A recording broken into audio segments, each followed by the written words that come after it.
As David said, we think that we should be investing in infrastructure that gets us healthy, that gets us out of our cars.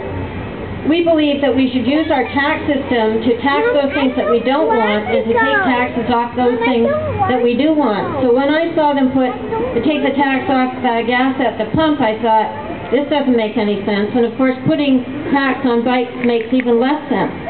And so if we're going to get to a green society, we do have to use our tax system in a smarter way so that we are able to get the kind of society that we want.